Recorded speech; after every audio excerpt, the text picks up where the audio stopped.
Hello everyone, welcome my channel Moumita's kitchen and daily vibes. তো আজকে সকাল সকাল বেলের কিছু উপকারিতা নিয়ে তোমাদের সাথে কথা বলতে চলে আসলাম।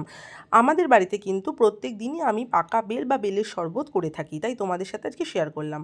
বেলের কিছু উপকারিতা তোমাদের জানিয়ে রাখি, যারা কোষ্ঠকাঠিন্যের সমস্যায় ভুগছো বা মুখে ব্রণ বা ত্বকের প্রবলেমে ভুগছো তারা কিন্তু বেল নিয়মিত খেতে পারো। এই সমস্যা থেকে তোমরা খুব তাড়াতাড়ি সমাধান পাবে। আলসারের ওষুধ হিসাবে খেতে পারো বেল। পাকা বেলের শ্বাসে রয়েছে ফাইবার, আলসার উপশমের জন্য এটি খুবই কার্যকারী, তাই সপ্তাহে 3 দিন অবশ্যই বেল খেও। ডায়াবেটিস নিয়ন্ত্রণে রাখে বেল। পাকা বেলে আছে মেথালন নামের একটি উপাদান, যা ব্লাড সুগার কমাতে অনবদ্য কাজ করে। আর্থ্রাইটিসের সমস্যায় এখন বেশিরভাগ মানুষই ভুগছো, এটার জন্য কিন্তু বেল ভীষণভাবে উপকার। এনার্জি পুষ্টিবিদরা বলছেন ফাইবারে ভরপুর বেল হজম ক্ষমতা বাড়ায়। এনার্জি বাড়াতে বেলের ভূমিকা খুবই গুরুত্বপূর্ণ।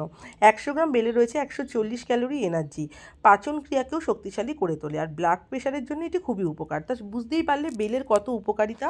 তো আমি বেলের শরবতটা করছি, তোমরা দেখো। এর মধ্যে একটু হালকা নুন দেবে, সামান্য একটু চিনি, আর একটু সেন্টের জন্য একটু গন্ধরাজ লেবুর পাতা দিয়েছিলাম, দিয়ে ছেঁকে বেলটাকে ভালো করে জল দিয়ে ভালো করে গুলিয়ে নিয়েছিলাম, তারপরে একটু আইস দিয়ে আমি রেডি করে নিয়েছিলাম। তো তোমরা যদি পাকা বেল খেতে চাও তাহলে তোমরা কাঁচা অবস্থায় মানে শরবত না করে পাকা বেলটা তোমরা খেতে পারো, এটার তো ভীষণ উপকার।